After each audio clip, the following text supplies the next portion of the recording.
And to that piece of shit lieutenant that's always on his podcast bashing us, fuck him.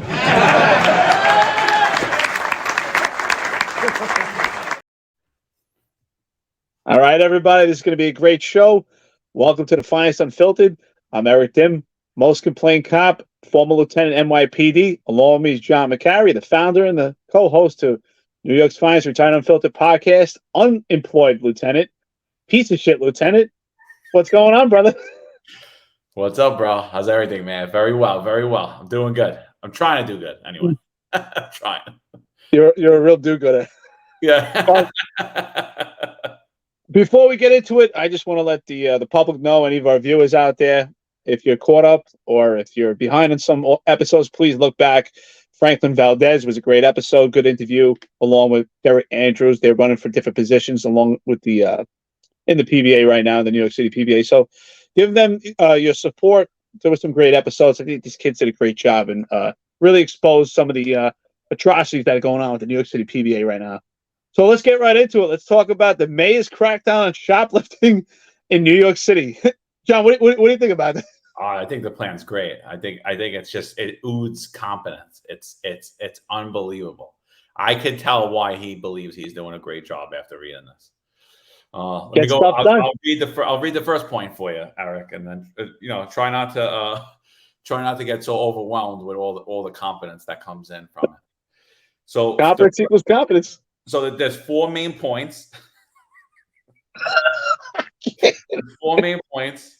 So the first one is we're going to give first-time offenders intervention programs instead of prosecution. What do you think about that, Eric? I'm trying not to laugh, but okay, I'll take this plan very seriously. So I believe we already have that. We have Project Reset. We have desk appearance tickets. I mean, what else do we have? This is just another service. And what's a first-time offender? I mean, if you shoplifted 100 times and you only got caught once, are you a first-time offender? What deems a first-time offender? I'm curious. What do you think? I don't know. Do you need a conviction? I don't know. Because like you said previously, like what's the standard? Do you need a conviction? Because if you need an actual shoplifting conviction, that could be your 40th arrest. Exactly, right? You're out on bail for a robbery, and you go out and you commit 15 other shoplifting crimes, and you go to court, and again, you're out on bail, and you don't get convicted. I don't know. What's a first-time offense? I don't know. To me, it's a complete joke. I mean, it's just more funneling money to not-for-profits. It's less prosecution, which is the problem that we're having already. And again, it's just funneling to intervention programs. Is there a monetary value on this? I mean, if I steal over $1,000, is that still shoplifting? Doesn't say. I mean, I think it's the thousands supposed to be a grand larceny. I don't know that we do that anymore. I think they dumb everything down now. I mean, I got to be honest. If it's a first time offense and there's no charge, you might as well go into the best jewelry store you can and get the finest Rolex you could get, and then there's no charge, right? I mean, yeah. If you go big or go home, I don't know. It's not a bad idea. It's not a bad idea. Go big or go home. Right? I mean, what you steal a toothbrush at CVS? At that point, go get a watch. Get several. Get 20. Get 20 watches. And then if you don't get caught, you got your get out of jail free card your first time. Once you get caught, so you're good. Well, before you go with the second one, I just want to say that's my question to Mayor Adams. Please tell us what the first offense is so we could announce on this podcast, because I don't know what that means. They're just going to throw it out anyway. We're only focused on major crimes, Eric. You missed it. We're only focusing on major crimes. This is harming poor people. This is arresting poverty. This is what this is doing. We can't do this. So second point. De-escalation training for retail employees. I actually have a person in mind who I would put in charge of that. His name is Mark Stewart. He's actually the commissioner for community affairs. I think he should be in charge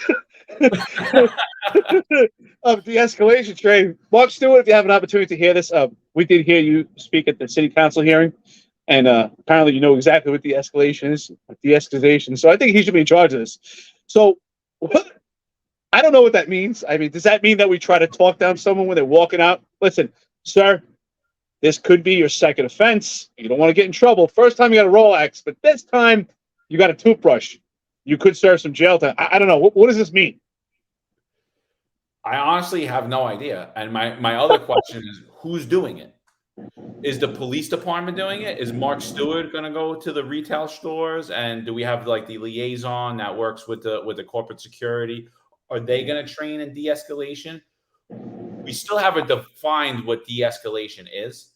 So I don't know how we're gonna define it for security employees, because obviously their de-escalation will look different than ours. And again, I think it's just more funneling to not-for-profits. I feel like there'll be a not-for-profit that's going to make a lot of money doing de-escalation training. Well, I can tell you, if they do this at 127 Penn, Mark Stewart is not going to be there. So you're going to have to get someone else in his place.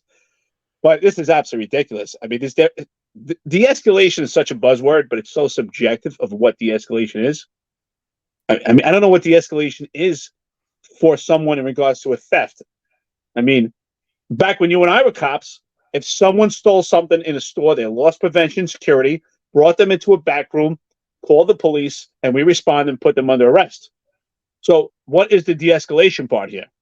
Do we let them go and just write their name down? Sir, please don't do this again. If you come back here, we know who you are. I don't know exactly what this means. I think that what it's rooted in is systemic racism.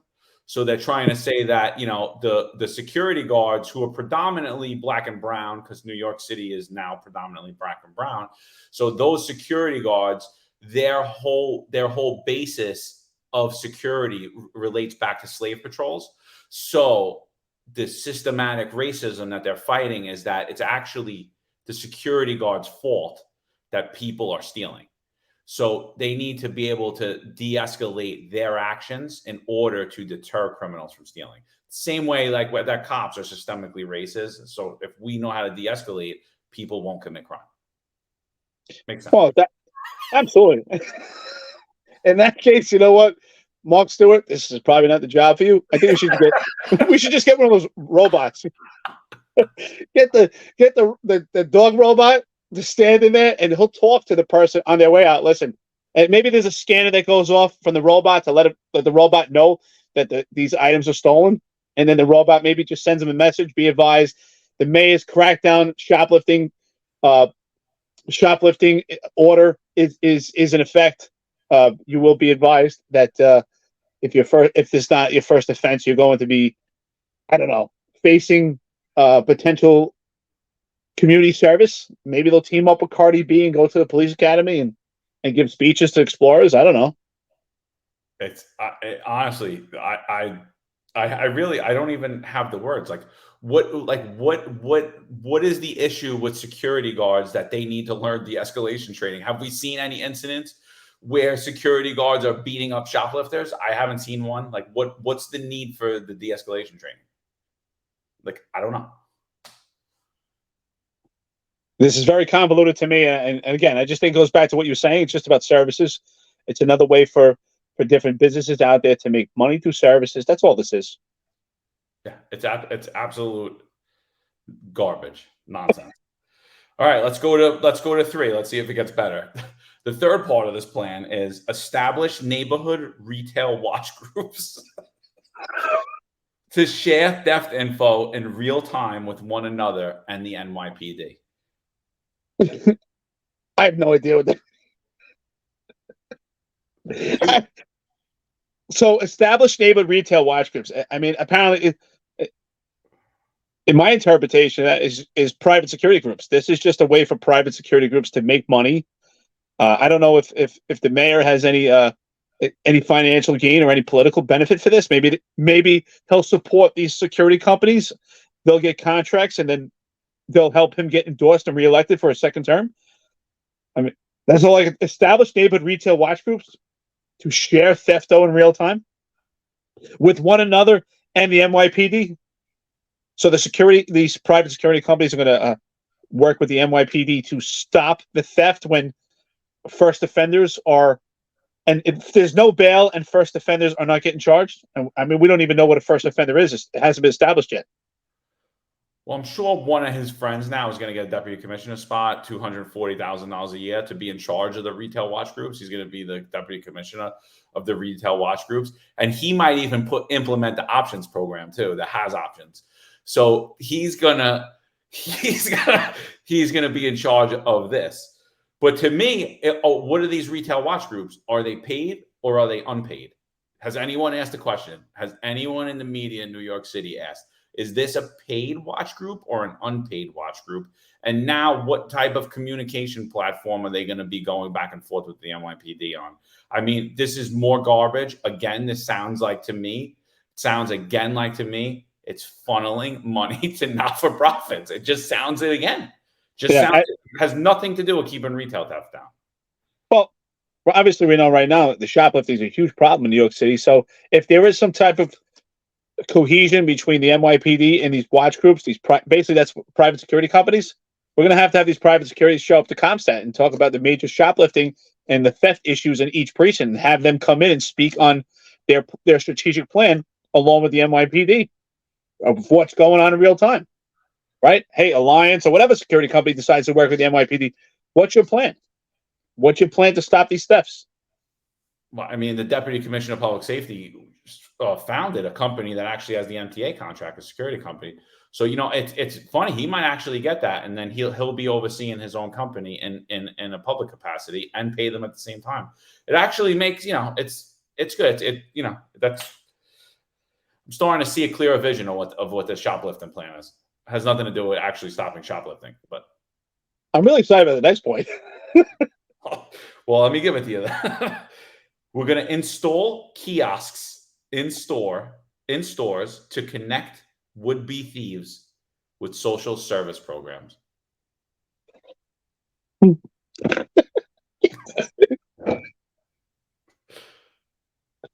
Do I even have to comment on that? Really? You don't think kiosks will prevent shoplifting? Again, I think that kind of goes back to we might as well have it said the security guard. Just have the robot. The robot will advise you of what the charges potentially could be.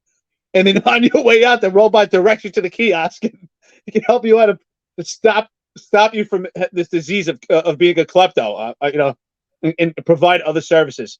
Again, this is all about these services for not-for-profit organizations or different organizations to make money, obviously to endorse the mayor for his next election. This is, again, John, you say it all the time, follow the money. That's what I think this is, follow the money. Think about it. I mean, he's installing kiosks in stores. That means the city of New York is. So we're going into a store. We're going to pay to get internet, electricity, cable run to this kiosk. Who's installing that kiosk? Who's getting the contract to install the kiosk? Which kiosks are we using? Who's getting paid for that? Who's creating the software on for the kiosk that's going to be in there, that's going to connect you with these services? And again, what services are there? Oh, I know, more not-for-profit services where there's no metrics for success. We claim they're successful, and we don't know anything that happens with them other than we give them $30-40 million a year of our money. Yeah, so it's almost like we're double dipping as far as a loss goes. So we're losing. The retail stores are losing money because the shoplifters are removing items from their store, and there's no consequence there's no retribution for the items that they stole. And then in addition to that, we're going to install these kiosks, which need exactly what you said, all these different services. So we're losing money on both ends. We'll burn the candle on both ends. Who benefits? I don't know. So the whole crackdown on shoplifting plan, what do you think about it? Overview. Oh, it's pretty impressive. It's impressive. If my name rhymed with banks, and I had a security company, this would be great. I mean, honestly, follow the money, and if I'm reading this right now, and we know the history of the mayor and his friendships and who's he selected to be in charge, I think this benefits his circle. I mean, who else benefits by this? I mean, I just think it just shows how dumb that he thinks New York City residents are. He's so stupid that he believes that he could put this out to you and you're so dumb you're going to eat it and be like, oh, yeah, this is going to stop shoplifting. This is going to do absolutely nothing, in my opinion. You're going to see more businesses close in New York City. You're going to see more mom and pop shops go out. Business is becoming it's becoming unviable to maintain in New York City. You're paying all these taxes and retail theft. There's not the mayor's a complete incompetent idiot. All he's doing is blaming your security guards for the fact that things are getting stolen. He's blaming the security guards for that. He's blaming the cops for the crime rising. And all he has his plan is to funnel money to not-for-profits. That's all it sounds like to me. I mean, I will say this. I'll definitely say that there are people that suffer from the disease of being a klepto. Like, we've seen that with Winona Ryder. I mean, she's a very successful, wealthy actress, and she would go into stores and steal just for the thrill of it. But that's not what this is. This is just people that are taking up on the opportunity. That's exactly what this is. Law enforcement professionals dedicate their lives to serving and protecting our community. But who's protecting their financial futures? That's where Laidlaw Blue comes in. Our wealth management platform is specifically designed for the law enforcement community.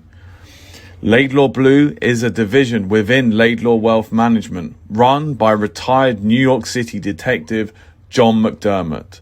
His status as a retired detective uniquely positions him to establish a deep connection between Laidlaw Blue and the law enforcement community. Our platform is easy to use and provides a range of financial services, including investment management, retirement planning, and insurance solutions.